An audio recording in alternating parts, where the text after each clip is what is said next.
Hello बच्चों, कैसे हो? मैं उम्मीद करता हूं कि आप लोग बहुत अच्छे होंगे।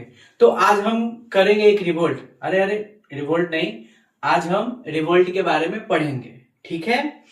एक रिवोल्ट हुआ था हमारे इंडिया में जब हम ब्रिटिशर के अंडर में थे। ठीक है। उस रिवोल्ट का नाम था द रिवोल्ट ऑफ 1857। बिकॉज ये रिवोल्ट जो था वो 1857 में हुआ था। इसी को हम लोग रिवोल्ट ऑफ 1857 कहते हैं। अब समझ में आया? वो रिवोल्ट नहीं करना था हमें, ये रिवोल्ट के बारे में पढ़ना था। तो देखो, सबसे पहले क्या होता है कि हम कभी किसी से नाराज होते हैं तो या तो हम उसको उसी समय हम डांट देते हैं, या अदरवाइज क्या होता है कि हम धीरे धीरे उसके बातों को अपने अंदर गुस्से मतलब उसके बातों को रखते हैं। अचानक एक दिन क्या होता है, गुस्सा फूटता है हमारा बहुत तेज उस पे। तो हमें आ जाता है बहुत तेज उस समय गुस्सा, सारा गुस्सा बेचारे पे निकल जाता है। तो वैसे इंडिया में क्या हुआ कि जब ब्रिटिशर इंडिया में आए थे, देन आफ्टर वो धीरे धीरे बहुत सारे टैक्स पॉलिसी मतलब बहुत तरीके से इंडिया को लूट के ले गए। तो अच्छा, क्या हुआ, धीरे धीरे हमारे जो इंडिया के लोग थे, रूलर्स थे, ठीक है, क्योंकि ब्रिटिशर ने बहुत अच्छे अत्याचार किया था। तो क्या हुआ, धीरे धीरे धीरे धीरे गुस्सा अंदर आते आते अचानक से 1857 को क्या हुआ, वो गुस्सा बाहर आया इंडियंस का। ठीक है। तो इसमें हम पढ़ेंगे कि ये रिवोल्ट आखिरकार क्यों हुआ, इसका कारण क्या क्या था, मतलब क्या क्या कॉजेस थे। बहुत सारे कॉज हो सकते हैं। और ये फर्स्ट ऐसा वार था, मतलब फर्स्ट ऐसा रिवोल्ट था जो ब्रिटिशर के खिलाफ बहुत लार्ज स्केल में हुआ था। बिकॉज इससे पहले छोटे छोटे बहुत सारे रिवोल्ट हुए थे, बट उसको कंसीडर उतना अच्छे से नहीं हुआ। बट ये जो रिवोल्ट था ऑल ओवर इंडिया में क्या हुआ, बहुत अच्छे से हुआ, बट फाइनली सक्सेस नहीं रहा। अब देखिए, 1857 का जो रिवोल्ट है वो क्या होता है कि सबसे पहले इमीडिएट कॉज, देखो कोई भी चीज बनने से पहले उसके कॉजेस बहुत इंपॉर्टेंट होते हैं। ठीक है। तो यहाँ पे मैंने लिखा है political cause, social and religious cause, economical cause, immediate cause, then after military cause. ये सारे 1857 जो रिवोल्ट हुआ था इसके कॉज थे। ठीक है। अब देखिए, इमीडिएट कॉज क्या था। सबसे पहला इमीडिएट कॉज ये था कि ब्रिटिशर ने एक नया राइफल इंट्रोड्यूस किया था। ठीक है, इनफील्ड राइफल। अब उसमें क्या होता था कि मान लीजिए बंदूक है, ठीक है, तो उसमें हम गोली लगाएंगे। तो उसमें जो हम गोली लगाएंगे देन आफ्टर, उस समय क्या था कि उसको ऐसे खींच के देन आफ्टर उसमें भरना होता था। भर के देन आफ्टर उसको क्या करना, चलाना होता था। तो वो जो खींचने का जो प्रोसेस था उसमें क्या किया था ब्रिटिशर ने कि एक तो काऊ और एक तरफ पिग का फ्लैश यूज किया गया था, ताकि हमारा जो रिलीजन है वो खराब हो सके। और हम लोग क्या हो, मतलब वही रिलीजन को ही लेके था। ठीक है। तो जब हमें हमारे जो इंडियंस थे, जो ब्रिटिश के अंडर में काम करते थे, जो भी सिपाही थे, जो भी ऑफिसर थे, उनको पता चला कि ऐसा हो रहा है, तब हम क्या हुए, तब हमने फाइनली क्या किया, रिवोल्ट किया। तो एक मंगल पांडे थे, ब्रिटिश ब्रिटिश के मतलब उनके कंट्रोल में ही थे, उनमें काम करते थे ये। तो मंगल पांडे को सबसे पहले ये पता चला, देन आफ्टर वो पता लगा कि हाँ ये सही है कि नहीं है, कि ऐसे ही लोग झूठ बोल रहे हैं। ठीक है। तब मंगल पांडे को पता चला तो उन्होंने वो राइफल यूज करना नहीं चाहा। तो उनको क्या किया गया, फाइनली उनको फांसी दे दी गई। ठीक है, कि आप यूज नहीं कर रहे हो, देन आफ्टर आपको फांसी होगी। फिर उसके बाद क्या हुआ, 10th मई 1857 को क्या हुआ कि एक जगह है वहां पे लोगों ने क्या किया, मतलब जो भी पुलिस थे उन लोगों ने मना किया कि नहीं, हम लोग इसका यूज नहीं करेंगे क्योंकि ये हमारे धर्म के खिलाफ है।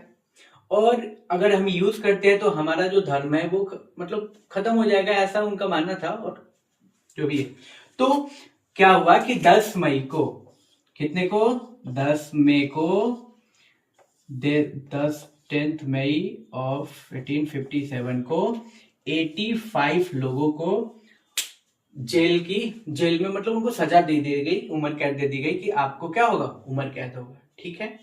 उसके बाद क्या हुआ, ये उसी रात को 1857 के मतलब ये जो रिवोल्ट था और ये जो इतने लोग जिनको मतलब सेंटेंस सुनाया गया था कि देखो आपको लाइफ इम्प्रिजमेंट हो गया है, मतलब आपको जीवन भर जेल में रहिए, ठीक है।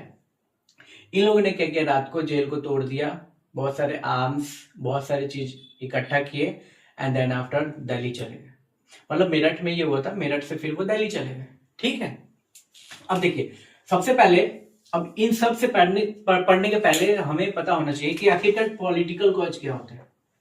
देखिए, पॉलिटिकल कॉज है कि जो ब्रिटिशर थे उन्होंने दो ऐसा लॉ लेके आया था जो इंडिया के लिए बहुत ही सही नहीं था, बिकॉज बिना वॉर किए वो इंडिया के जो एरिया थे वो क्या करते थे, कब्जा कर लेते थे। एक था डॉक्ट्रिन ऑफ लैप्स, मतलब मान लीजिए कि मेरा कोई बेटा नहीं है और मैं उसको अडॉप्ट करूं, या बेटी हो मैं अडॉप्ट करूं, ज्यादातर बेटा ही होता है क्योंकि वो हायरकी चलाता है, तो मैं बेटी को अडॉप्ट करूं, बेटा को, और मैं उसको अपना पूरा राज दे दूं, ठीक है। बट ब्रिटिशर एक लॉ लेके आते हैं, डॉक्ट्रिन ऑफ लैप्स, उसमें कहते थे कि अगर आपका बेटा है तभी आप उसको अपना सारा जायदाद सौंप सकते हैं, अगर आपका वो नहीं है, आपका वो ब्लड रिलेशन उससे नहीं है, तो वो सारा जमीन जायदाद सब ब्रिटिशर को चला जाएगा। झांसी की रानी नाम तो आपने सुना ही होगा, तो झांसी की रानी भी एक एग्जाम्पल है क्योंकि उनका एडॉप्टेड सन था। तो एक पॉलिटिकल कॉज था डॉक्ट्रिन ऑफ लैप्स। अदर एक था सब्सिडरी अलायंस। इसमें क्या होता था कि जो ब्रिटिशर थे, हमको पता ही है कि वेल डिसिप्लिन्ड आर्मी थी उनकी, उनके पास बहुत वेपन्स होते थे, तो वो क्या करते थे कि जो राजा है, मान लो कि मैं एक बिहार है, ठीक है, मैं यहाँ का राजा हूं, तो मैं क्या करूंगा कि ब्रिटिशर हम मेरे पास आएंगे और हेल्प करेंगे, कहेंगे कि देखिए आपके आसपास जितने भी स्टेट्स हैं वो आपको क्या करेंगे, कभी भी आप पे अटैक कर सकते हैं, तो मेरे पास डिसिप्लिन आर्मी है, मैं आपको क्या करता हूं कि आर्मी देता हूं, आप मेरे आर्मी का खर्च चलाइए एंड देन आफ्टर उसका कुछ पैसा भी मुझे पे कीजिए, ठीक है। तो राजा कहते थे ठीक है, लेकिन अंग्रेज कहता था कि अगर आप मेरे मतलब मैंने जो मिलिट्री आपको दिया है उसके अलावा आप किसी और मिलिट्री यूज करेंगे, देन आफ्टर हम आपका पूरा एरिया सीज कर लेंगे। देखा, दो तरीका, एक तो रानी लक्ष्मीबाई वाला, एक मिलिट्री वाला। अवध एक प्लेस है, उसको ऑक्युपाई किया था, और भी बहुत सारे प्लेस हैं। तो दो पॉलिटिकल कॉज थे। अब देखिए, अब social and religious cause. Social cause क्या था कि जितने ब्रिटिशर थे वो यहाँ के लोगों को बोलते थे कि आप क्रिश्चियनिटी अपना लीजिए, देन आफ्टर इंग्लिश एजुकेशन था, ठीक है। तो ये सारा सोसाइटी में ऐसा माना जाता था कि हमें अपने रिलीजन को ही मानना चाहिए, दूसरे रिलीजन में नहीं जाना चाहिए, देन आफ्टर वो आगे फोर्स करते थे, इसलिए हमारे यहाँ के जो लोग थे वो भी गुस्सा आ गए, ठीक है। उसके बाद इमीडिएट कॉज आपको बता दिया, Mangal Pandey. Then after economical cause बोल लीजिए, ये था टैक्स से रिलेटेड, ठीक है। टैक्स जो होता है इंसान को मार देता है। अब हमारे यहाँ जो पीजेंट थे, गरीब किसान थे, एक तो बेचारे उनके पास खाने के लिए नहीं था, उसके बाद उनके ऊपर टैक्स पे टैक्स पे टैक्स पे टैक्स बहुत सारे, तो टैक्स जो था ये भी एक कॉज था इस रिवोल्ट का, ठीक है। अब है मिलिट्री कॉज। मिलिट्रिकल कॉज क्या था, वही जो इनफील्ड राइफल यूज हुआ था। देन आफ्टर एक और है कि अगर ब्रिटिशर जो थे वो इंडिया के सोल्जर्स को ले जाते थे ब्रिटेन में, ठीक है, तो यहाँ के लोगों का मानना था कि अगर हम 7 समुंदर पार करके जाएंगे तो हमारा जो धर्म है वो खत्म हो जाएगा, नाश हो जाएगा, मतलब ऐसा मानना था पहले का। तो ये सारे एक कॉज थे 1857 के रिवोल्ट के कॉज का, मतलब कॉज था, ये सब सारे कॉजेस था। तो और इसको हम लोग सिपाही म्यूटिनी भी कहते हैं। 1857 के रिवोल्ट को सिपाही म्यूटिनी भी कहते हैं, और इसको और भी बहुत सारे नामों से हम लोग क्या करते हैं, जानते हैं। तो थैंक यू सो मच बच्चों, उम्मीद करता हूं कि आपको ये छोटा सा मतलब जो भी टॉपिक है आपको अच्छे से समझ में आवे। थैंक यू सो मच बच्चों, और आपका अपने पढ़ाई पे फोकस करें और एंजॉय करें लाइफ में। Thank you.